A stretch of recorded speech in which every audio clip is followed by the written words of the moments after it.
Hello everyone, Verma जी classes में आप लोग का स्वागत है।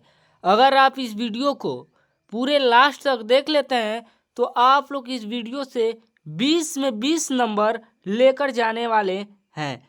मैंने इस वीडियो में 2019 से लेकर के 2024 तक के सभी महत्वपूर्ण रचना और व्याकरण से संबंधित सभी प्रश्न लेकर आया है। तो देर न करते हुए वीडियो को स्टार्ट करते हैं।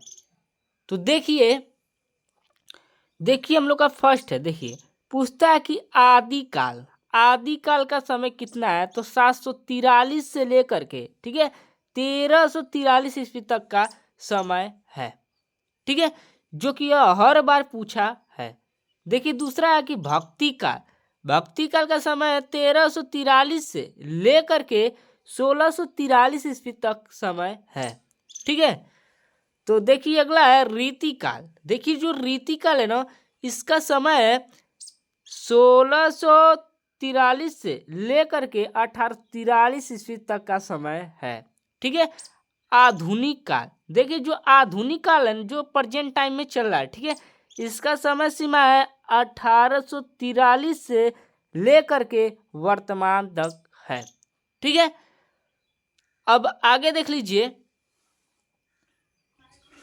देखिए हिंदी की महत्वपूर्ण रचनाएं। देखिए इस वीडियो से बाहर नहीं आएगा, ध्यान से समझिए। देखिए हिंदी की हिंदी की जो प्रथम रचना है पृथ्वीराज रासो है। ये कौन है? पृथ्वीराज रासो। ठीक है, और इसके रचनाकार है चंद्रवरदाई। ठीक है, चंद्रवरदाई है। ठीक है, अगला आता है हिंदी की प्रथम उपन्यास। देखिए हिंदी की जो प्रथम उपन्यास है वह परीक्षा गुरु है। ठीक है, तो देखिए फर्स्ट देखते हैं तुलसीदास की रचना है। तुलसीदास के रचना है। देखिए फर्स्ट है रामचरितमानस। ठीक है, विनय पत्रिका है, गीतावली है। ठीक है, जानकी मंगल है, पार्वती मंगल है और कृष्ण गीतावली है। ठीक है, अगर तुलसीदास के रचना पूछेगा तो इससे बाहर नहीं पूछेगा। ठीक है, जो कि यह हर बार पूछा है वही लेकर आया है इस वीडियो में। तो आगे देख लेते हैं तुलसीदास की रचना। तो देखिए आगे हम लोग का सूरसागर। देखिए सूरसागर सूरदास की रचना। देखिए और साहित्य लहरी है। ठीक है, सुरावली है और भ्रमर गीत है। ठीक है, इस वीडियो से बाहर नहीं आएगा, ध्यान से समझिए। ठीक है, रसखान की रचना। रसखान की क्या क्या रचना है तो देखिए रसखान की क्या रचना है। प्रेम वाटिका है। ठीक है, सुजान है, रसखान है और दान लीला है। ठीक है, तो देखिए अगला आता है मतीराम की रचना। देखिए मतीराम की क्या रचना है। देखिए मतीराम की रचना है ललित ललाम। ठीक है, रस राज, अलंकार पंचाशिका और मतीराम सतसई है। ठीक है, मतीराम से अगर रचना पूछेगा तो या तो ललित ललाम का पूछेगा या मतीराम सतसई या अलंकार पंचाशिका। ठीक है, ये हर बार पूछा जाता है। ठीक है, तो चलिए अगला रचना देख लेते हैं भूषण की रचना। तो देखिए अगला है भूषण की रचना क्या है। देखिए इनकी रचना है शिवराज भूषण। ठीक है, शिवा बामनी, छत्रसाल दशक। ठीक है, तो देखिए जो भूषण है ना, अगर इनसे रचना पूछेगा तो छत्रसाल दशक का पूछेगा। ठीक है, यह शिवराज भूषण का। ठीक है, यह हर बार पूछा है। देखिए अगला आते हैं केशव दास। ये मोस्ट इंपोर्टेंट है, इसको मोस्ट इंपोर्टेंट कर लीजिए। ठीक है, यानी मोस्ट इंपोर्टेंट कर लीजिए इसको। देखिए इनकी रचना रामचंद्रिका। ठीक है, विज्ञान गीता, कवि प्रिय इनकी रचना है और रसिक प्रिय इनकी रचना है। ठीक है, जो कि हर बार पूछता है रामचंद्रिका का। ठीक है, तो अगला देख लेते हैं देव की रचना। तो देखिए अगला आते हैं देव की क्या रचना है। आप इसको पढ़कर ही आपके दिमाग में आता होगा कि ये आएगा। ठीक है, तो देख लीजिए ये मोस्ट इंपोर्टेंट है देव की रचना। देखिए फर्स्ट है प्रेम तरंग, भाव विलास, शब्द रसायन। ठीक है, भवानी विलास, कुशल विलास। ठीक है, देव शतक और राधिका विलास किसकी रचना है? देव की रचना है। ठीक है, जो कि मोस्ट इंपोर्टेंट है। तो देखिए अगला आते हैं अयोध्या सिंह उपाध्याय की रचना। देखिए इनकी रचना है प्रिय प्रवास, ठीक है। वैदेही वनवास, देखिए जो वैदेही वनवास है ना ये हर बार पूछा है, ठीक है। और इनकी रचना है परिजात, ये परिजात भी मोस्ट इंपोर्टेंट है, ठीक है। तो चलिए अगला देख लेते हैं मैथिली शरण गुप्त की रचनाएं। तो देखिए मैथिली शरण गुप्त की रचनाएं, ठीक है। रंग में भंग, जय द्रथ वध, भारत भारती, यशोधरा, नहुस, जय भारत और साकेत, इनकी रचना है मैथिली शरण गुप्त की रचना, ठीक है। इस वीडियो से बाहर नहीं आएगा एक भी रचना और व्याकरण का। अगर आप इस वीडियो को छोड़कर चले जाएंगे तो आप लोग बाद में पछताएंगे, ठीक है। इतना मेरी बात समझ जाइए। देखिए अगला आता है जयशंकर प्रसाद की रचना, जयशंकर प्रसाद की रचना। देखिए अगला है कि उर्वशी रचना है, ठीक है। कमायनी है, प्रेम पथिक है, ठीक है। चंद्रगुप्त है, स्कंदगुप्त है, ठीक है। आंसू है, कंकाल है, ठीक है। तितली है, ठीक है, तितली है। अब देखिए इनकी रचना दिखाता हूँ।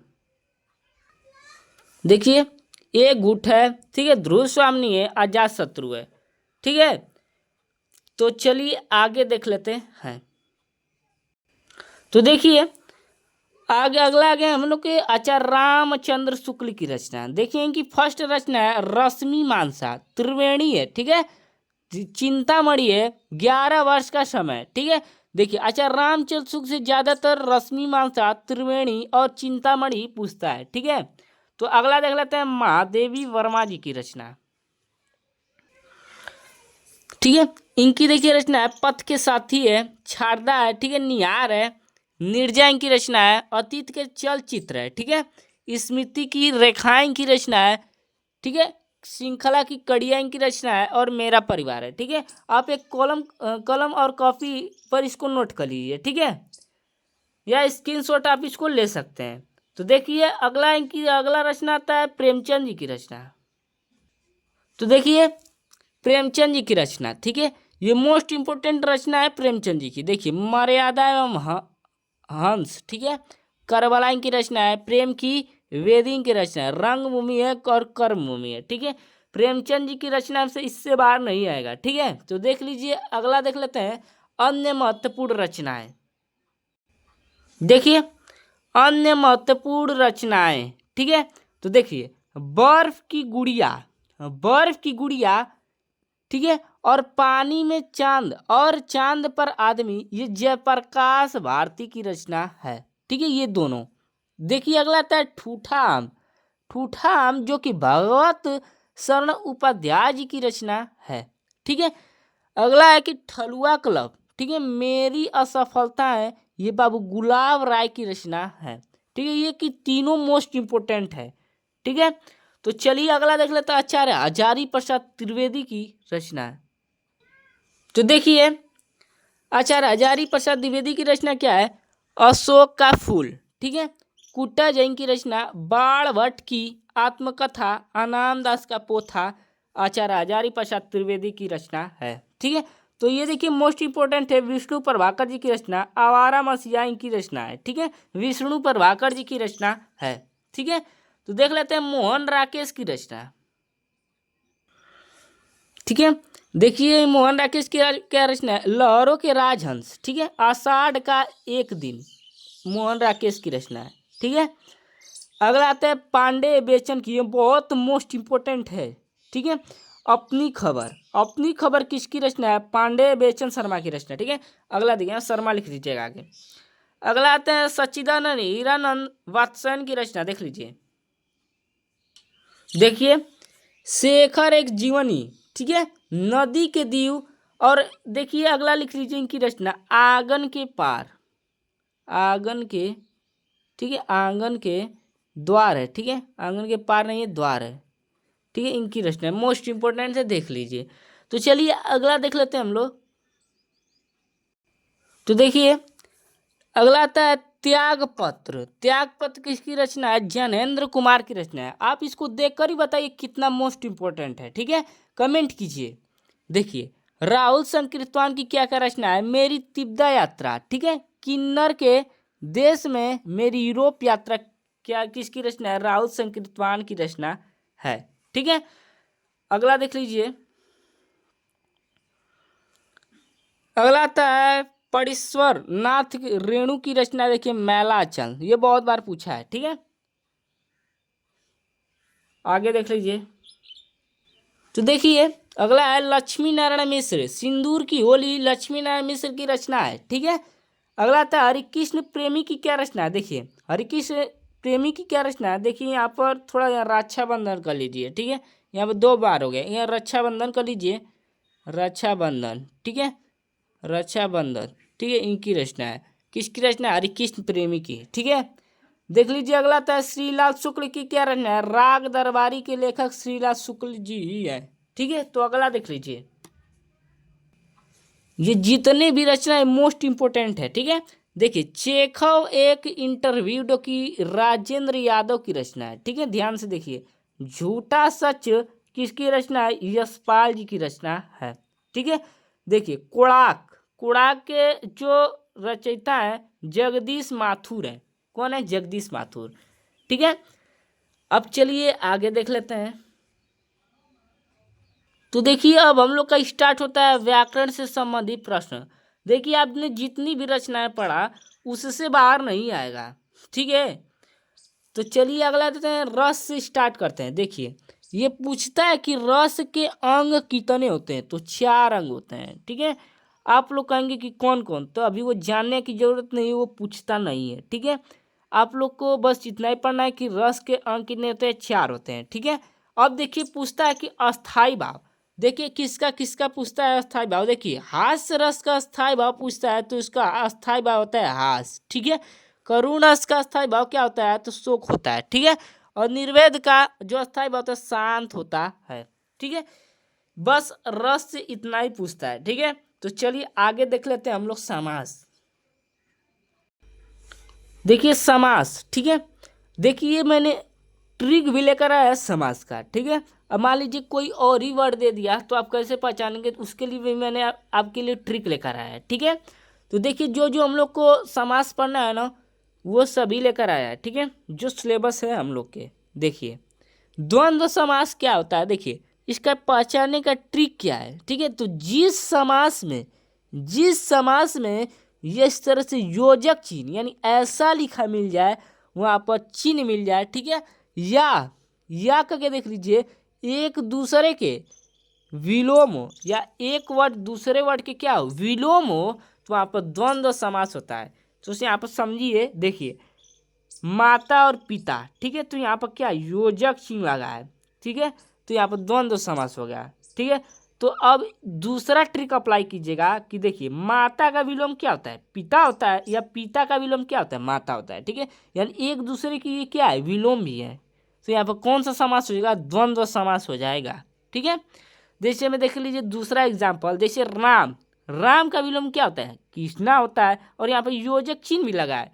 ये दोनों ट्रिक इस पर अप्लाई कीजिएगा, अगर ये दोनों सही रहेंगे अब ट्रिक अप्लाई, तो आप द्वंद्व समास लगा दीजिएगा, ठीक है। तो चलिए आगे देख लेते हैं द्विगु समास।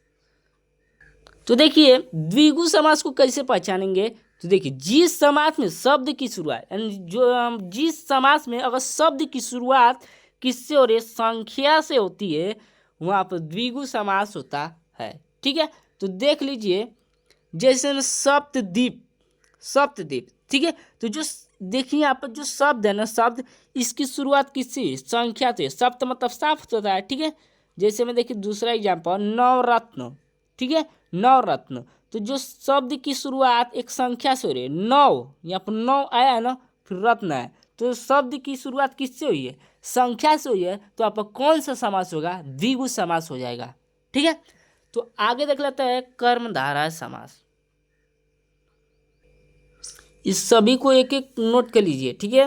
तो देखिए इसका ट्रिक क्या है, जिस समास में एक पद दूसरे शब्द की विशेषता, ठीक है, विशेषता बताता है, कर्मधारय समास कहलाता है। जैसे में नील गाय, ठीक है, नील गाय, तो देखिए यहाँ पर जो एक शब्द है यानी जो पहला शब्द है, ठीक है, जो पहला शब्द है यह दूसरे शब्द की विशेषता बता रहा है। जैसे में देखिए यहाँ पर जो गाय है कैसा है, नीला है, यह नील गाय, ये गाय की विशेषता तो ये वाला बता रहा है, जो नीला रंग है वह किसकी विशेषता बता रहा है, गाय की विशेषता बता रहा है।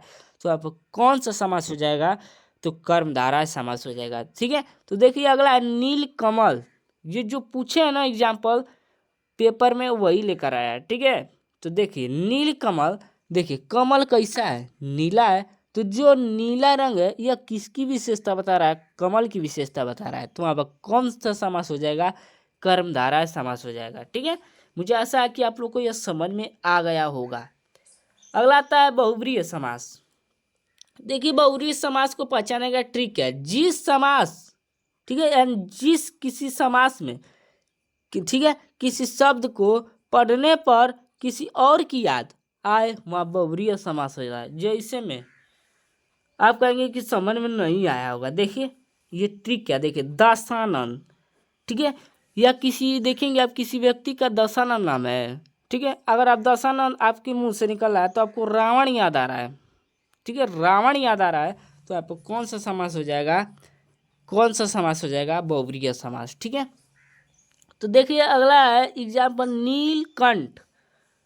क्या है, नीलकंठ। ठीक है, नीलकंठ है, तो देखिए नीलकंठ हम किसे कहते हैं, क्या किसी व्यक्ति का नाम नीलकंठ होता है, ठीक है, नहीं होता है। ठीक है, अगर हम नीलकंठ का नाम ले रहे हैं तो हमें भगवान शंकर जी का नाम याद आ रहा है। ठीक है, भगवान शंकर का नाम आ रहा है। ठीक है, तो देखिए जो नीलकंठ है ना, नीलकंठ, तो हम लोग क्या भगवान शंकर का नाम याद आ रहा है। ठीक है, तो यहाँ पर कौन सा समास हो जाएगा, बहुव्रीहि समास।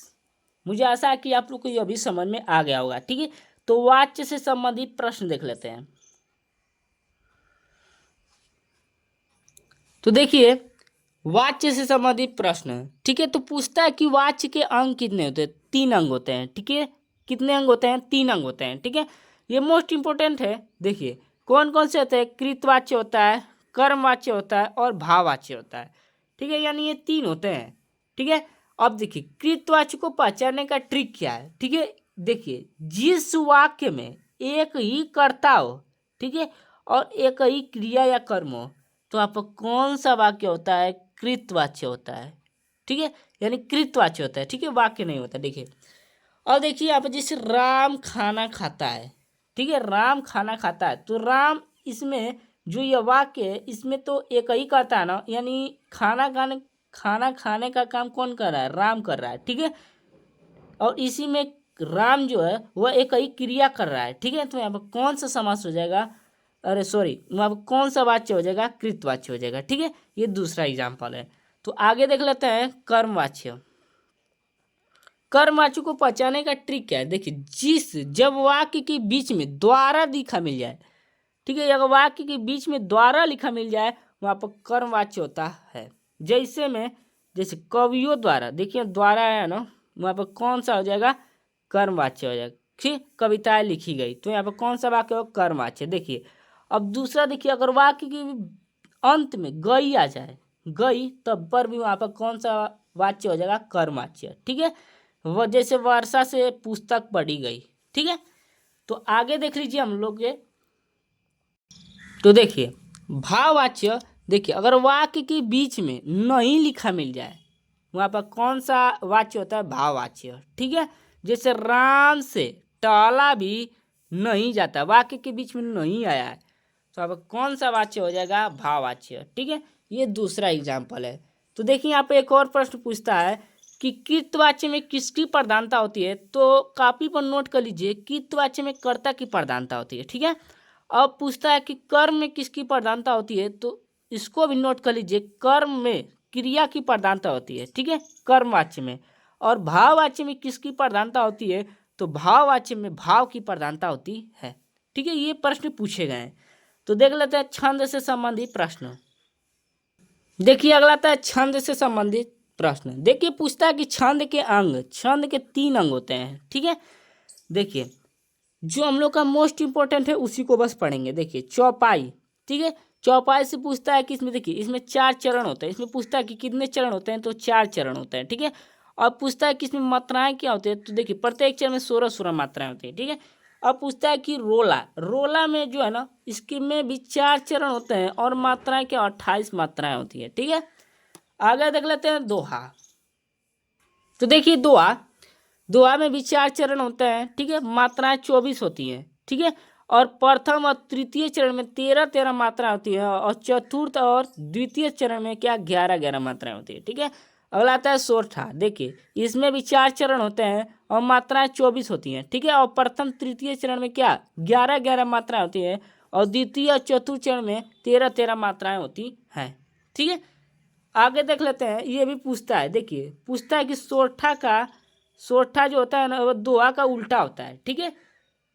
अब आगे देख लेते हैं वाक्य से संबंधित प्रश्न। तो देखिए वाक्य से संबंधित प्रश्न, देखिए वाक्य, देखिए पूछता है कि वाक्य के कितने कितने यानी कि रचना के आधार पर वाक्य कितने तत्व होते हैं, तो 3 भेद होते हैं, ठीक है। 3 भेद होते हैं। तो देखिए पूछता है कि अर्थ के आधार पर वाक्य कितने तत्व होते हैं, तो 8 कितने होते हैं, 8 होते हैं, ठीक है। अब पूछता है कि वाक्य कितने तत्व होते हैं, तो 4 तत्व होते हैं, ठीक है। अगर आपने इस वीडियो को लास्ट देखा है तो आपने इस वीडियो से 20 में 20 नंबर लेकर गए हैं। वीडियो पसंद आई हो तो चैनल को सब्सक्राइब कर दीजिए। ऐसे ही आप लोग को वीडियो मिलते रहेंगे। तब तक के लिए धन्यवाद।